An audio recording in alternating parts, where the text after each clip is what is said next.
Assalamualaikum warahmatullahi wabarakatuh. Kali ini ketemu lagi di Kak Yatno Bintang. Kali ini saya akan memberikan tips metode pembelajarannya apa saja. Apapun nama metode itu, ada 4 langkah ini yang harus diperhatikan ketika memanfaatkan komponen-komponen dalam sebuah sistem. Dan jika menerapkan 4 langkah ini, saya yakin pembelajaran akan sukses. Apa saja keempat itu? Ikuti berikut ini.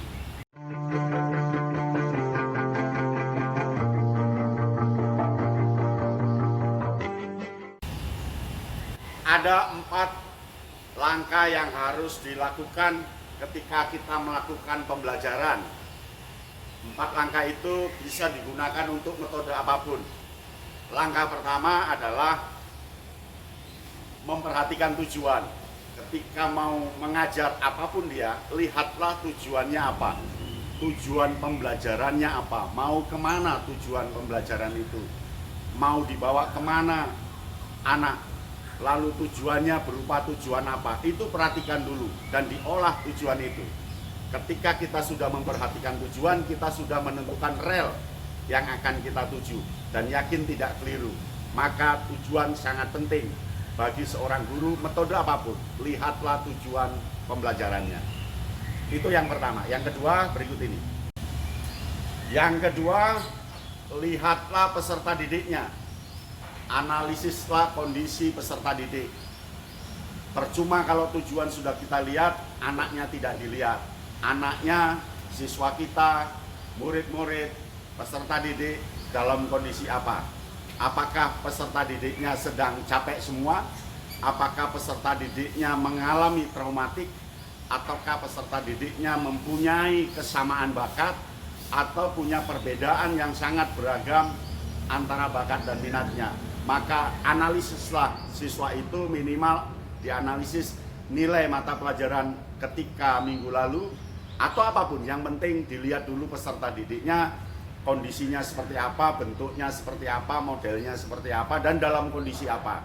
Maka yang kedua, lihatlah muridnya. Yang ketiga, berikut ini. Yang ketiga, lihatlah materinya. Materi apa yang harus disampaikan. Kemasannya.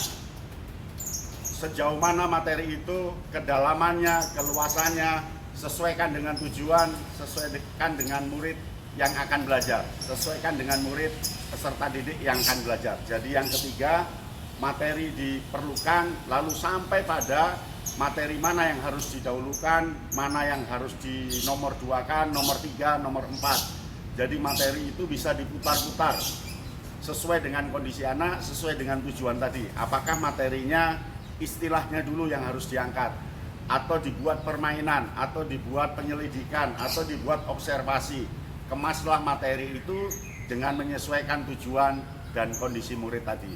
Mengemas materi ini penting. Jadi ada materi yang harus ditinggalkan, ada materi yang harus diambil, dan diolah dengan bahasa seperti apa. Jadi yang ketiga, lihatlah materinya. Nah, yang keempat, setelah kita menentukan tujuan, setelah melihat muridnya kondisinya dalam suasana tertentu, dan yang ketiga mengemas materi, yang keempat adalah menentukan metode dan medianya. Sesuaikan metode itu dengan tujuannya, sesuaikan dengan kondisi murid, sesuaikan dengan materi yang akan disajikan yang sudah dikemas tadi. Metode pembelajaran sangat beragam, ada ratusan bahkan ribuan metode. Guru tinggal memilih satu metode yang cocok untuk kondisi, tujuan, suasana murid, dan materinya. Kemudian tentukan medianya. Bebaskan pikiran ini, apapun bisa menjadi media.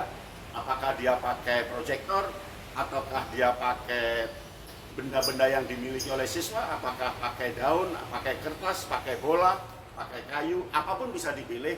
Yang penting sesuaikan dengan tujuan tadi, muridnya dan materinya. Nah, metode pembelajaran apapun, ikuti 4 langkah itu. Anda pasti sukses, dan guru-guru yang sukses setelah kita amati dia melakukan 4 ini. Paham ya? Yang penting berani mencoba. Sampai di sini pertemuan kita. Salam Kak Yarno Bintang.